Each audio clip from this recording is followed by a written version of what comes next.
It's that time of the year, my favorite time of the year. Women's college basketball is starting today, and I'm going to drop my freshman rankings. Just like last year, all the freshman breakdown videos was to lead up to this point. I like to do this to give an in-depth breakdown of what I think about these players, and why I made certain selections.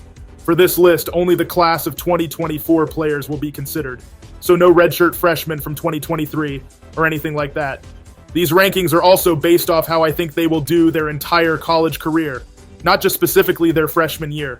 I will preface by saying there's a lot more than 10 good recruits coming in. Someone not being on this list doesn't mean they aren't good, I just don't have them being top 10. Now I'll go over honorable mentions. The highest ranked recruit I left off this list is Silas Swords. While I think she's a good player, I've been far more impressed with the other two players of the Lehigh trio. When I look at the other top guards in the class, I don't see anything that really separates her. The three players I heavily considered were Michaela Blakes, Maddie McDaniel, and Tajiana Roberts, but I have a hard time taking anyone out of my top 10 for them. This is a very strong recruiting class. The class of 2023 is an all-time great recruiting class, so I can't say this one is better, but I do think it will prove to be better than the class of 2022 and even the upcoming class of 2025. At number 10, I'm going with Kennedy Smith. She's the highest ranked recruit in the state of California and is the 6th ranked recruit by ESPN. At the time of recording this video, I'm not sure if the freshman breakdown video for Kennedy Smith and Kayleigh Heckl will be out. If it's not up Sunday night, it will be posted later this week. But long story short, Kennedy Smith is very good at scoring the basketball. She can get to the rim, moves very well off the ball, and can shoot the lights out. It will be interesting to see what approach Lindsey Gottlieb takes with her. Is she going to try to develop her into a Sonia Citron, where she is a very good off-ball wing player and defender? Or will she go the Mackenzie Forbes route and have her take a bunch of shots alongside Juju? Kennedy Smith is capable enough to develop into either type of player. What hesitates me from ranking her higher is lack of versatility. She's a good defender, but I wouldn't call her a lockdown defender. She also isn't the greatest playmaker.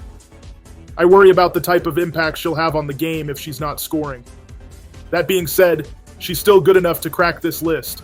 For the 9th spot, I'm going with Adhel Tac. She suffered a very nasty knee injury in November of last year. I was concerned she would not be able to play this season, but it does appear she'll be ready to go. She's still recovering and is a very raw prospect, so I don't expect her to have the craziest freshman season, but long term I have no doubt she will be one of the best players from this class. Her mobility at her size is something that cannot be taught, and she uses it to be a great defender. If she is able to increase her arsenal on the offensive side of the ball, she will become the go-to center for South Carolina.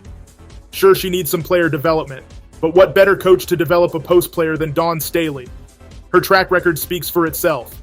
She's a very tall 6'5". I'd love to see her stand next to Aaliyah Boston because she looks at least 6'6" to me. If South Carolina has taught me anything, it's to assume they are going to have multiple players every year that end up being the best recruits in the class. I plan on doing these every year, but I can already tell you this is the most players I'll ever have in the 2030 range in my top 10. I don't know what it is about this class, but the players ranked in the 20s seem better than a lot of the top 10 recruits. Zam Jones is one of those players. I hate that I didn't have the time to do a breakdown video on her before the season, but I might just put one out anyway. I'm surprised she's ranked as low as 21, because I swear she's everywhere. Pretty much any all-star game ever. With high school players, she's out there cooking people. She is the embodiment of a pure point guard. She has a cannon for an arm and a high basketball IQ. Whether it's a basic pass or something flashy, she consistently hits her teammates. She is also a very capable scorer. She has a decent mid-range, and she uses her speed to attack the rim. I wish her shot was more consistent, which is why I cannot rank her higher. But make no mistake, this was a massive steal by NC State. It would be wrong for anyone not named Olivia Miles to be her player comparison. It's just too perfect. At number 7, I'm going with Kayleigh Heckl, 13th ranked recruit in the country, who is part of the Golden Trio at Long Island Lutheran. You could not ask for a better fit for USC, especially in the Juju Watkins era.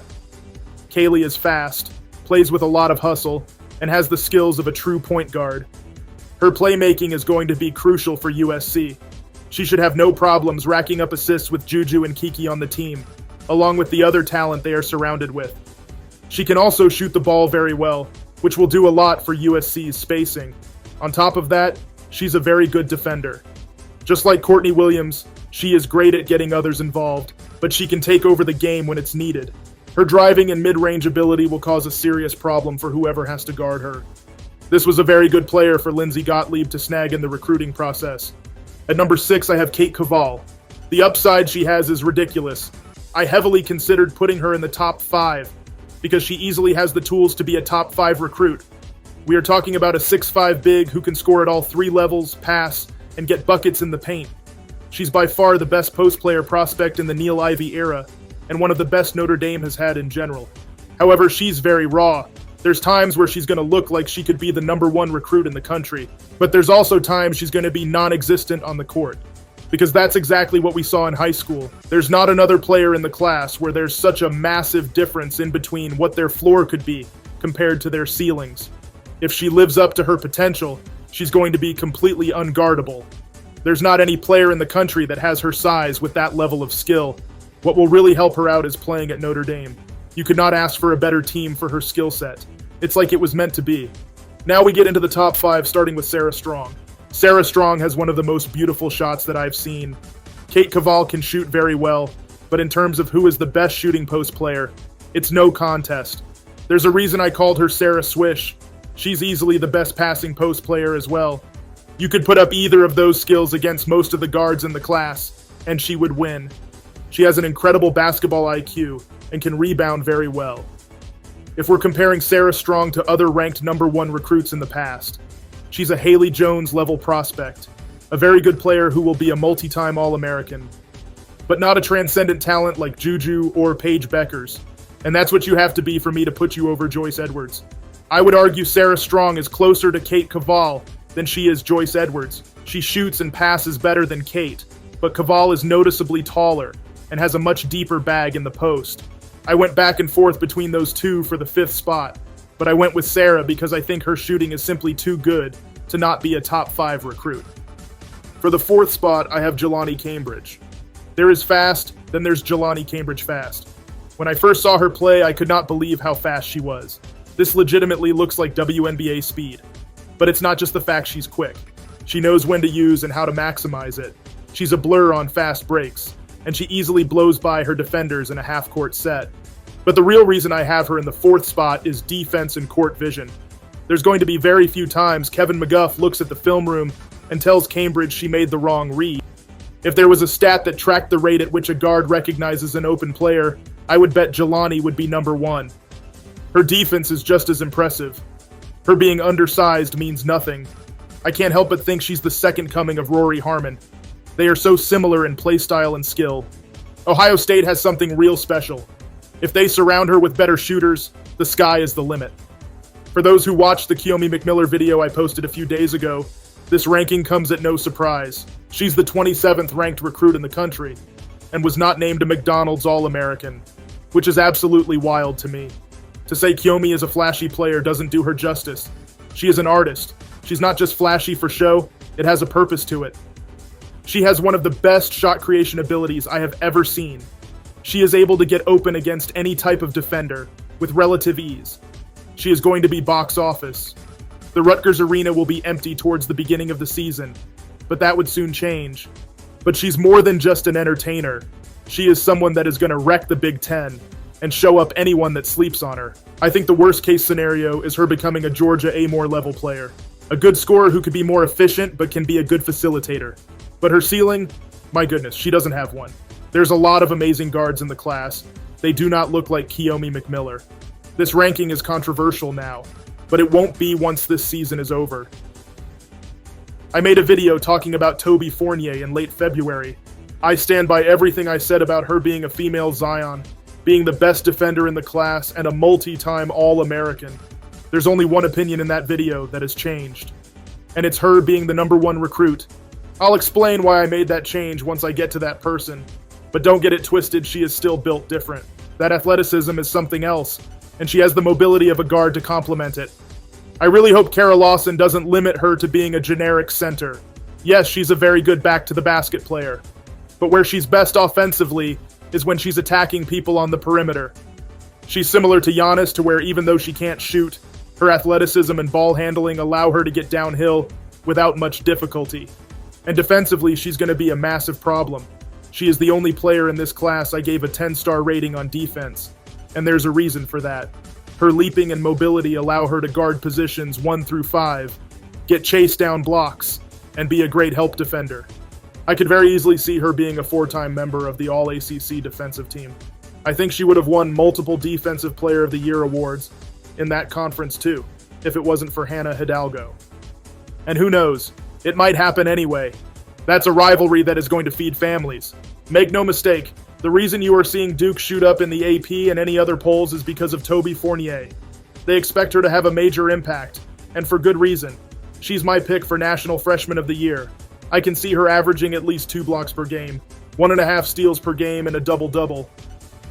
The player I have being the best in the class is Joyce Edwards. Now, why did I make this change?